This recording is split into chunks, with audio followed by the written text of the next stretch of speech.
Nous avons donc vu les recommandations, en particulier des axes des dents, du rapport d'engrainement de ces dents et du respect des champs fonctionnels antérieurs et postérieurs, et la nécessité d'avoir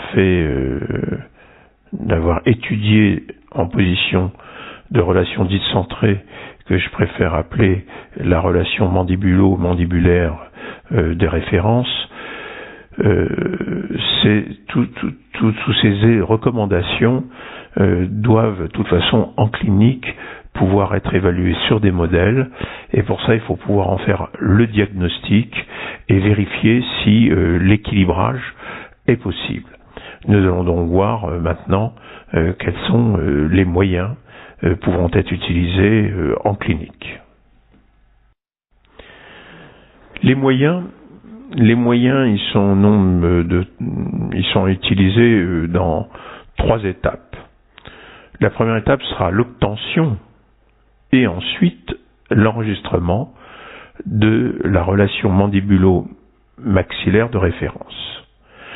Cette obtention et cet enregistrement sont absolument nécessaires pour que la posture mandibulaire soit correcte et soit reproductible sur un articulateur ou un système informatique, car cela est valable aussi bien pour le système informatique d'analyse que pour le système d'analyse sur articulateur, et il nous faut une bonne obtention et un bon enregistrement de ces RMMR pour pouvoir avoir une fiabilité de nos analyses. La deuxième étape, ce sera l'analyse informatique de cette fin de traitement. À l'heure actuelle, elle n'est pas suffisamment fine pour faire des analyses vraiment occlusales, mais elle permet de dégrossir très largement les analyses de fin de traitement, en particulier de bien voir les rapports d'engrainement et les axes dans les 2 plans, qu'ils soient dans le plan transversal ou dans le plan sagittal, voire dans des plans intermédiaires. En troisième étape, ce sera l'analyse sur articulateur, en attendant que l'analyse informatique soit plus précise, de telle manière à voir si nous avons bien obtenu, par exemple, les cyclés d'Ambrose, et puis ensuite savoir si les objectifs de l'équilibration ont la possibilité véritablement d'être obtenus. L'obtention et l'enregistrement de la relation mandibulo-maxillaire de référence. La grande difficulté, c'est que la plupart d'entre nous ne distinguons pas, d'une part, l'obtention de cette relation intermaxillaire et d'autre part son enregistrement. L'obtention, elle peut être manuelle par des manipulations manuelles qui sont en général pas très bonnes et qui sont pas toujours reproductibles, et lorsqu'elles sont reproductibles, elles sont relativement forcées et dénoncées par certains auteurs. Le meilleur moyen d'obtenir cette relation mandibulo-maxillaire de référence, c'est d'obtenir en provoquant une détente neuromusculaire et, s'il y a lieu, une mise en condition articulaire avec des orthèses, que ce soit des gouttières, des plans rétro-incisifs ou des jigs. Une étude que nous avons faite a montré que le port d'un jig pendant une demi-heure permettait véritablement d'obtenir une détente neuromusculaire, à mon avis, largement suffisante pour analyser une fin de traitement. Il faut savoir que en dessous d'une demi-heure, notre étude a montré que 20 minutes, par exemple, ne suffisaient pas, et que 20 minutes 3 fois dans la journée n'avaient pas donné les mêmes résultats. Il faut plus de 20 minutes, une bonne demi-heure de détente neuromusculaire avec un jig. Pour obtenir quelque chose de vraiment parfait, il faut des gouttières de détente neuromusculaire sur une période moyenne de l'ordre de 5 semaines, avec 4 ou 5 rééquilibrations de cette gouttière. Vous voyez donc que c'est pas quelque chose de si simple que ça d'obtenir une relation intermaxillaire, et qu'il y a véritablement un préambule que nous allons voir pour pouvoir montrer les meilleurs moyens d'obtenir cette relation intermaxillaire de référence. Pour la plupart des praticiens, le moyen de monter sur un articulateur ou un occluseur, c'est d'enregistrer l'intercuspidie. Cette intercuspidie qu'on dit maximum, j'ai jamais trop compris ce que voulait dire maximum. C'est plutôt en fait une intercuspidie qui est une intercuspidie maximum peut-être, j'en sais rien, mais qui est surtout une intercuspidie habituelle. Cette intercuspidie habituelle, du fait de la malposition des dents, n'est loin d'être fonctionnelle. Car pour être fonctionnelle, il faudrait qu'elle réponde à ces 5 critères, les 5 clés de l'intercuspidie fonctionnelle. Il faudrait que la position soit unique et surtout précise. Unique et précise pour permettre la déglutition sans aucune parafonction.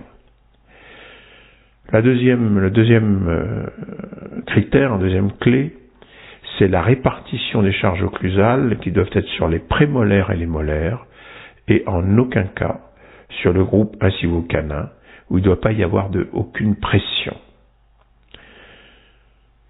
Le troisième clé est qu'il n'y ait aucun mouvement de déviation mandibulaire lors de l'occlusion des dents. C'est-à-dire que au moment où les dents se touchent, la mandibule n'aille pas en latérodéviation droite ou gauche ou en propulsion. Et ça, c'est quasiment inexistant pour la plupart des patients. Quatrième critère, c'est que la fonction de déglutition soit une fonction qui soit parfaite et correcte.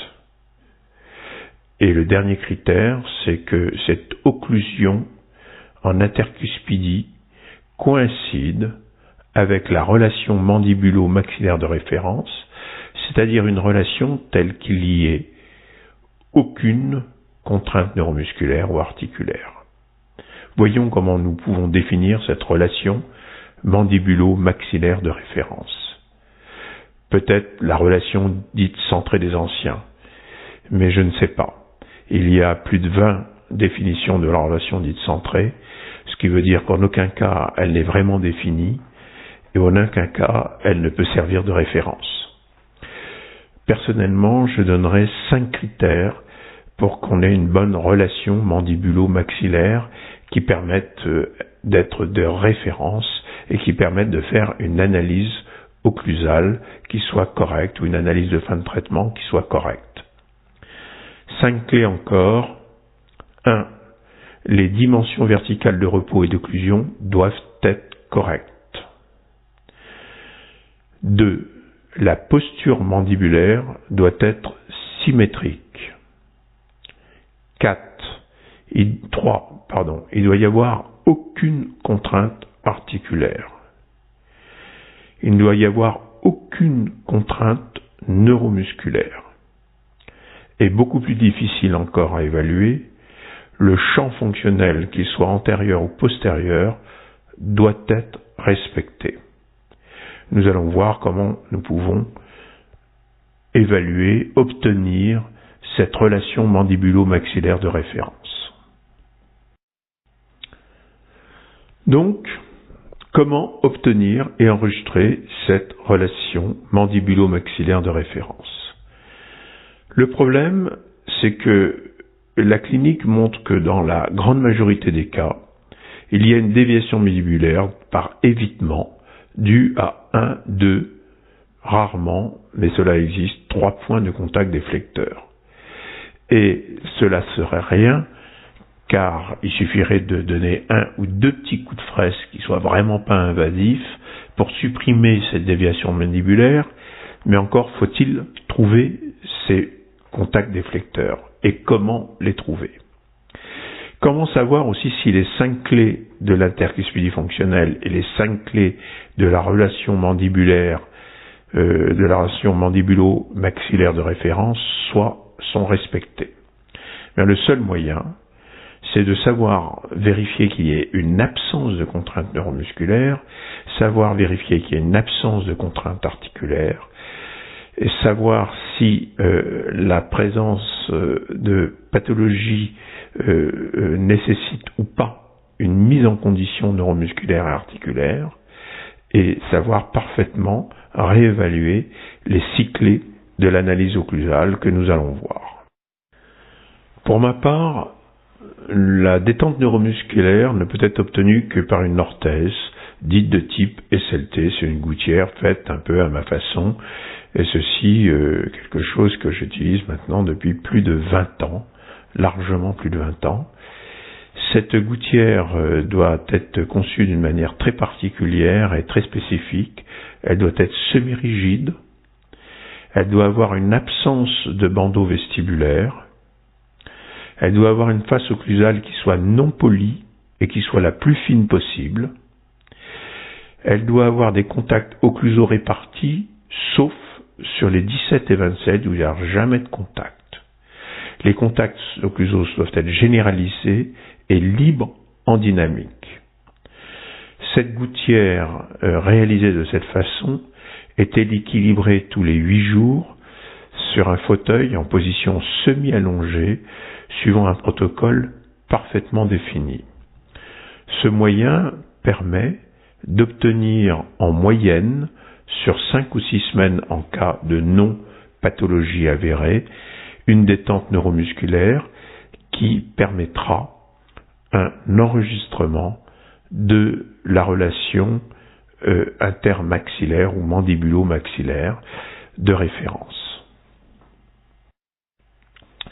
Il y a d'autres dispositifs possibles.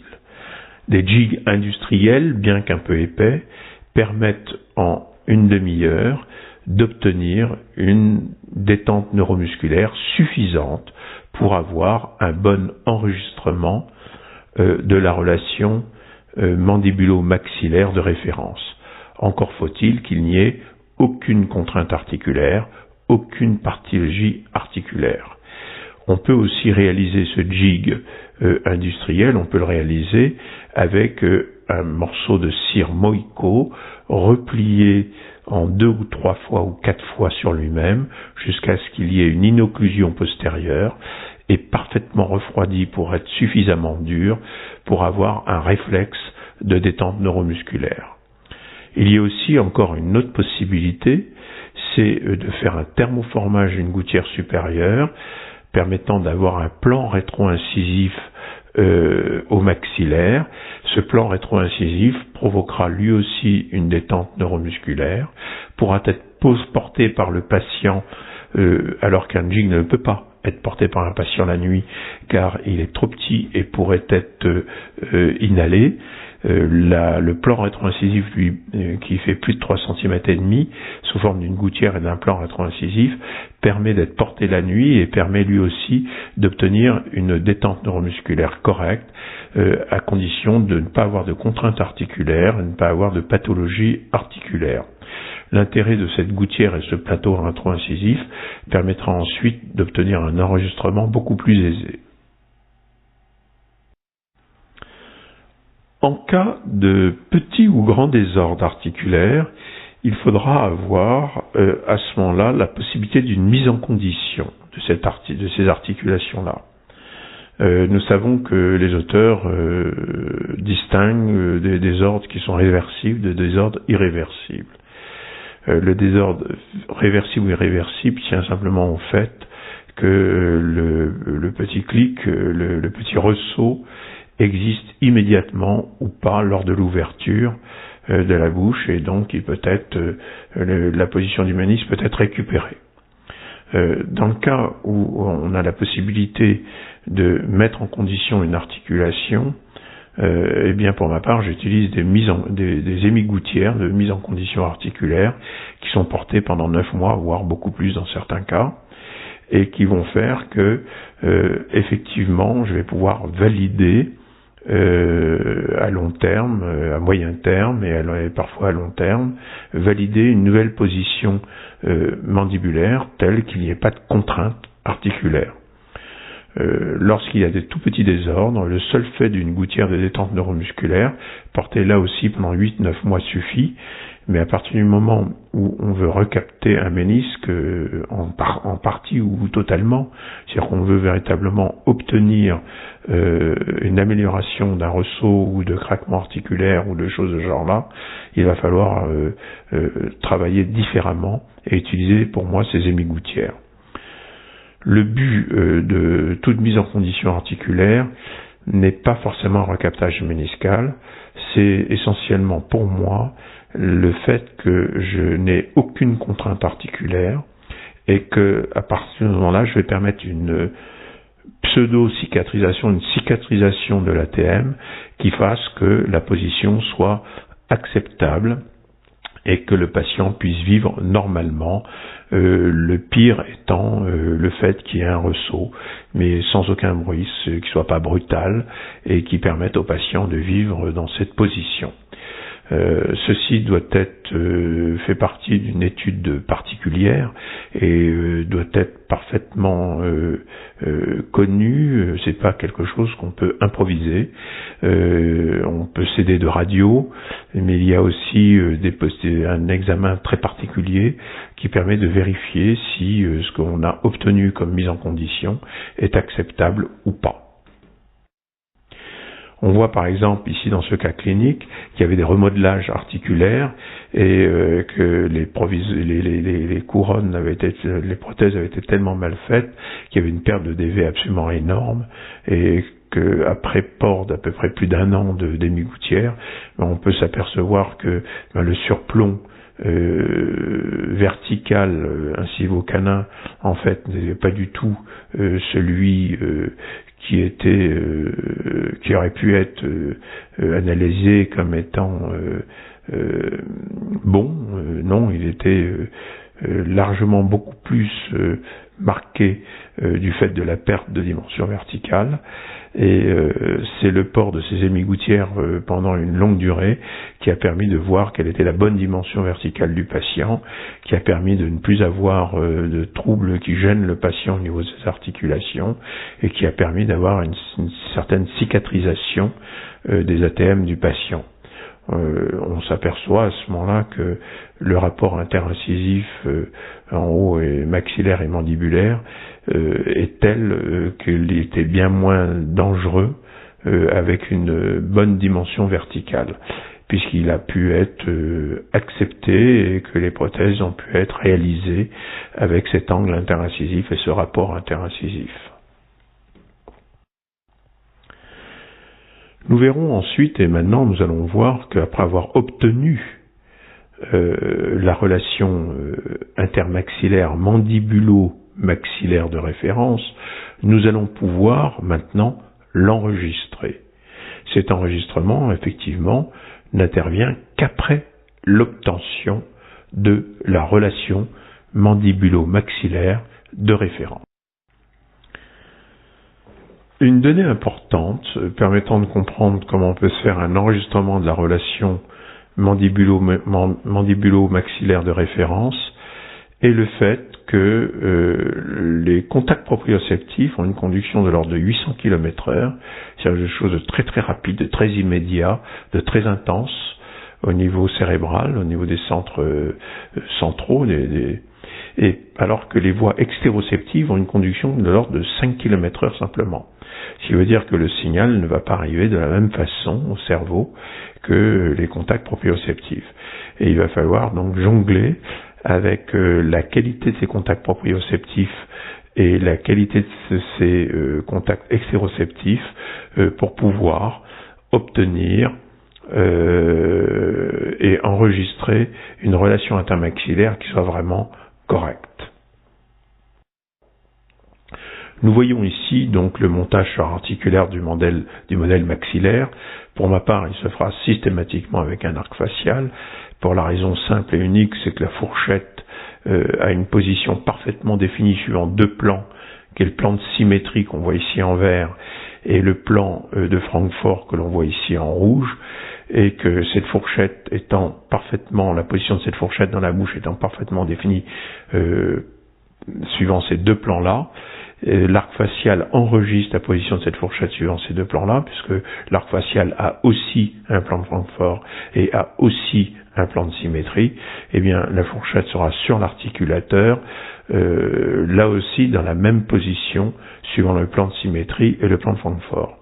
Et je préfère de loin ce montage sur articulateur parce que lorsqu'on utilise un plateau de montage, eh bien une table de montage, la table de montage est inclinée suivant le plan de Camper et le plan moyen d'occlusion de la plupart des patients, particulièrement lorsqu'ils ont des problèmes d'occlusion ou des problèmes nécessitant un traitement d'endodontie, eh bien ce plan de moyen d'occlusion est loin, très très loin d'être parallèle au plan de Camper. Ce qui fait que, en fait, en positionnant un modèle sur une table de montage, en fait, on commence par faire déjà une première grave erreur. L'enregistrement en bouche à l'aide d'une cire de la position de la mandibule par rapport au maxillaire doit se faire en position semi-allongée.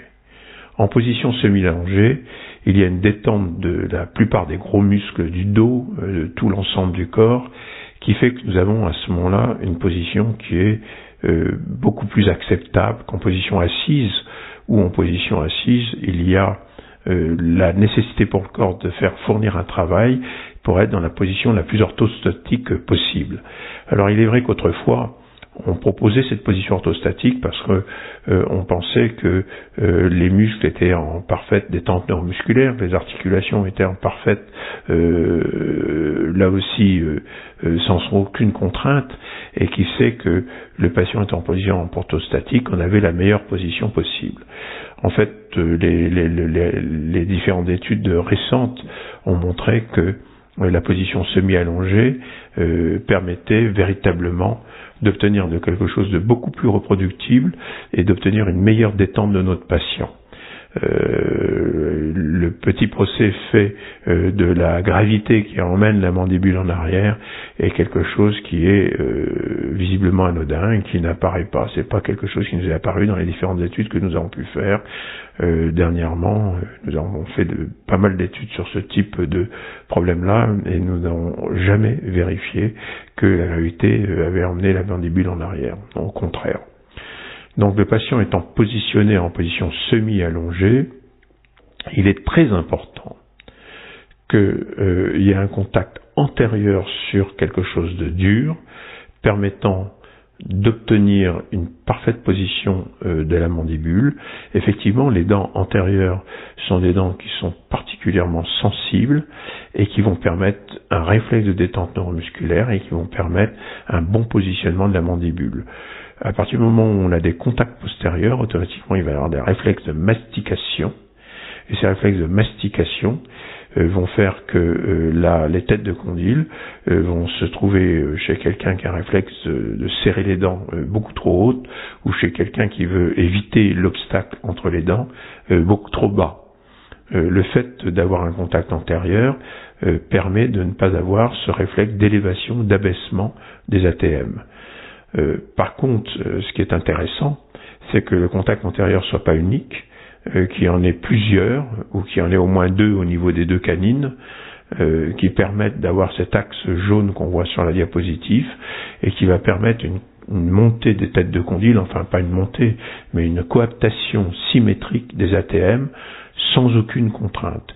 C'est-à-dire que, en fait, lorsque le patient ferme la bouche, eh bien, le réflexe de détente neuromusculaire et que le positionnement des ATM se fasse au mieux. C'est la position que l'on retrouve dans toutes les techniques, quelles qu'elles soient, d'enregistrement de la relation intermaxillaire. Il n'y a pas une technique qui décrive en denture naturelle, qui décrive le fait qu'il faille des contacts postérieurs. Les contacts doivent être antérieurs et surtout aucun contact postérieur. Et dans la mesure du possible, la plupart des auteurs préfèrent avoir plusieurs contacts antérieurs.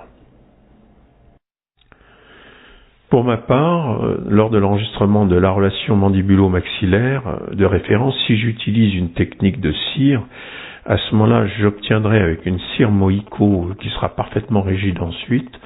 Elle est plaquée sur les dents. Ensuite, on s'arrange à avoir une surépaisseur au niveau des canines inférieures, de telle manière à avoir une désocclusion postérieure et avoir cet axe jaune qui est grosso modo très grossièrement parallèle à la ligne pupillaire. S'il manque une canine, on peut très bien prendre une prémolaire.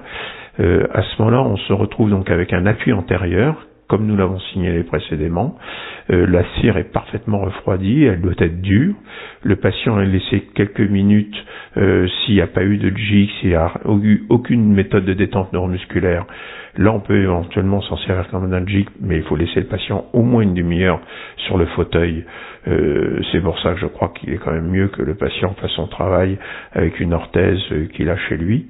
Mais c'est vrai que ça peut servir de jig en laissant le patient une demi-heure comme ceci. Et ensuite, eh bien, il va falloir enregistrer la position de cette mandibule à l'aide des dents postérieures, mais avec un matériau qui soit parfaitement non perceptible. C'est-à-dire qu'en aucun cas, le patient doit sentir ce matériau. L'alu-wax est un matériau perceptible en denture naturelle. Et l'alu-wax très souvent utilisé va faire qu'il y aura soit un abaissement de la tête de condyle, soit une élévation. Par exemple, quelqu'un de carbocalcique, de très dense d'un point de vue musculaire, un peu carré, très fort, va avoir tendance à serrer sur l'alu-wax et les têtes de condyle vont remonter de trop, alors que quelqu'un de très laxe, qui refuse d'obstacles, va avoir des têtes de condyle qui aura plutôt tendance à chuter. C'est pour ça qu'il faut absolument avoir un matériau non perceptible. Et là encore, toutes les techniques l'indiquent, même si elles n'indiquent pas forcément le bon matériau, toutes les techniques indiquent que le patient ne doit pas avoir la perception de contact postérieur. Donc, dans un premier temps, on met la cire en bouche, on la plaque, on la durcit, on laisse le patient se détendre en position semi-allongée. Et puis ensuite, on enduit la cire d'une pâte oxyde de zinc, type Impression Paste, qui est un très bon matériau d'enregistrement. Ainsi, on va pouvoir obtenir une relation mandibulo-maxillaire de référence, telle que on ait une relation qui soit symétrique, qu'on ait une absence de contrainte articulaire, qu'on ait une dimension verticale qui soit physiologique, et une détente neuromusculaire qui soit aussi acceptable et sans aucune contrainte. Et surtout, on aura quelque chose de reproductible. Le caractère reproductible existe dans pas mal de techniques, mais le fait qu'on ait ces 5 critères pour avoir une bonne relation mandibulo-maxillaire de référence n'est pas toujours respecté. Pour ma part, la solution qui est, à mon sens, la meilleure est une solution qui consiste à utiliser donc une gouttière qui est réalisée de la manière suivante. On fait un thermoforage, une feuille de plastique de 2 mm à peu près. Cette feuille est découpée de telle manière à ce qu'elle enferme bien les dents sous la ligne de grand contour. Et ensuite, on réalise un coffrage. Ce coffrage permet d'avoir une surface occlusale qui est recouverte de résine et un plan rétroincisif qui se continue avec ces surfaces occlusales, comme on le voit sur les photos en bas et à droite. Et en fait, cette résine ne doit pas être trop bien polymérisée, car si la résine est trop dure, on n'aura pas l'effet qui sera nécessaire à une bonne détente neuromusculaire. J'ai remarqué effectivement qu'une résine trop bien polymérisée était trop dure et fonctionnait moins bien qu'une résine réalisée comme ça directement au fauteuil. C'est pour ça que cette gouttière doit être à peu près comme ça. Ensuite, il est absolument important qu'elle soit rigide mais pas trop, qu'elle soit pas trop immense, qu'il n'y ait pas de bandeau vestibulaire pour qu'il y ait une certaine souplesse dans la zone antérieure. Et puis ensuite, au niveau esthétique, c'est plus agréable pour le patient. Les faces occlusales doivent surtout ne pas être polies et doivent être très fines. On doit avoir la plus faible épaisseur au niveau des surfaces occlusales. Non polies pour que la topographie des imperfections dues au fait d'un polissage fait avec un gros papier de verre soit telle que cette topographie puisse être enregistrée dans un engramme au niveau du cerveau et que le patient soit conscient de cette topographie et permette d'avoir une déglutition qui soit toujours à la même position. C'est-à-dire que pour que le patient puisse bien déglutir, il faut une position qui soit unique et précise, et il est important que le cerveau enregistre une de ces positions de telle manière que la déglutition se fasse de manière correcte. C'est pour ça que si la surface occlusale est trop polie, polymiroir comme le font souvent les laboratoires, à ce moment, le patient, entre guillemets, a l'impression de déraper, n'a pas vraiment une position unique enregistrable au niveau du cerveau, et sa déglutition ne pourra pas être de bonne qualité, et l'effet détendeur musculaire ne pourra pas se faire. En fait, on aura l'impression, le patient aura l'impression de petites parafonctions, et il va jouer avec sa gouttière. Ensuite, les contacts occlusaux doivent être répartis sur l'ensemble de la gouttière, mais il ne doit jamais y en avoir au niveau 17 et 27.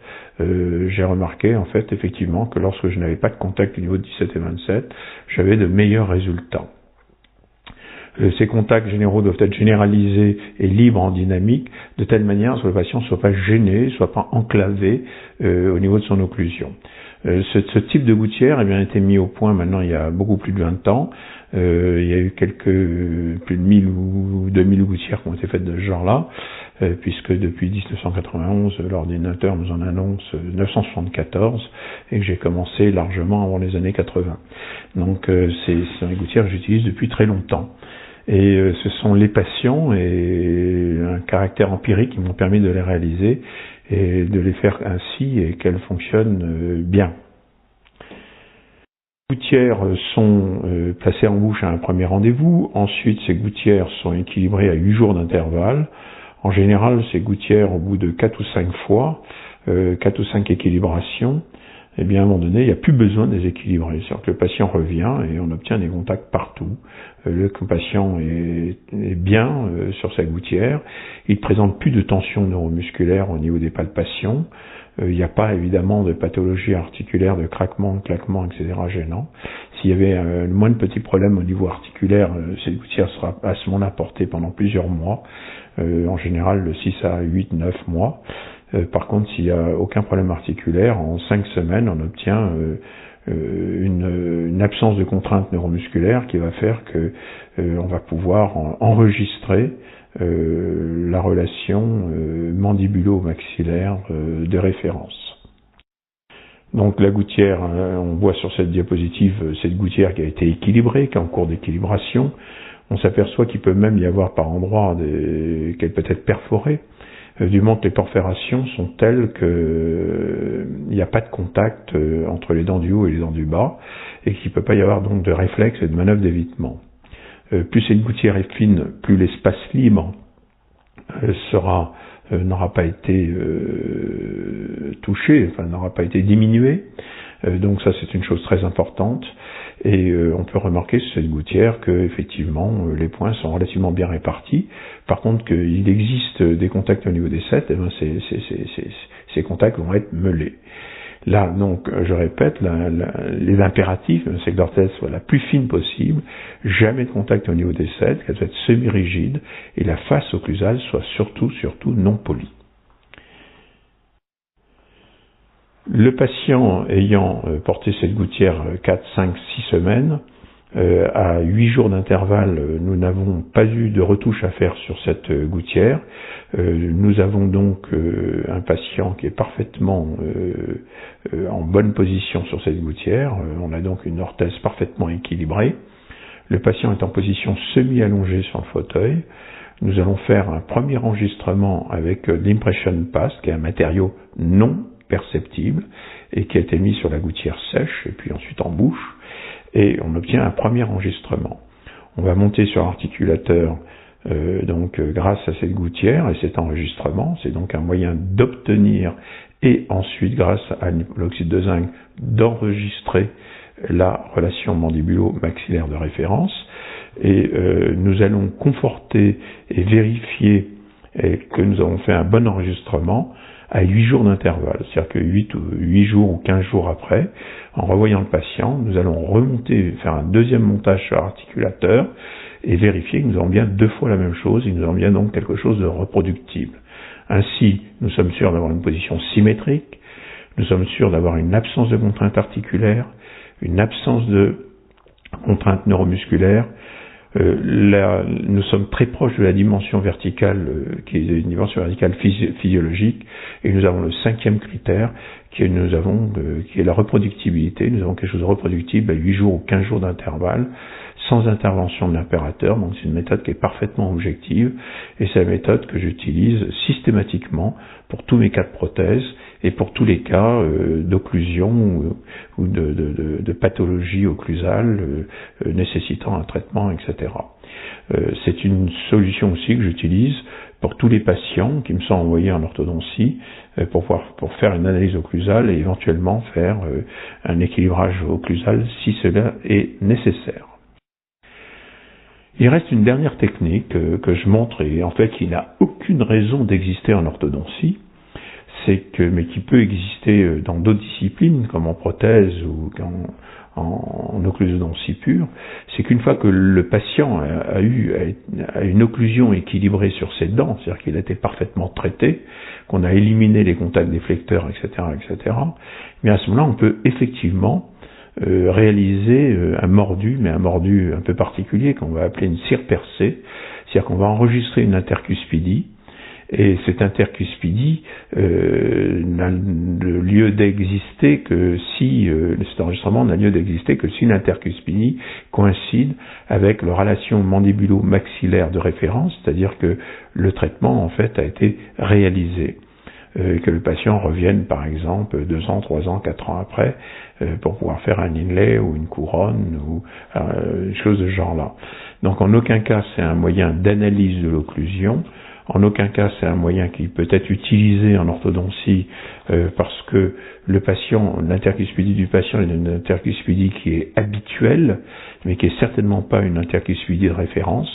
Là tous les auteurs le montrent et le disent bien, même les 2 ou 3 auteurs qui utilisent l'intercuspidie savent qu'ils font une erreur, mais disent simplement pour eux, ils ont moins d'erreurs qu'avec une relation dite centrée. On peut les comprendre parce que la plupart du temps, les confrères obtiennent mal cette relation dite centrée et surtout l'enregistrent mal.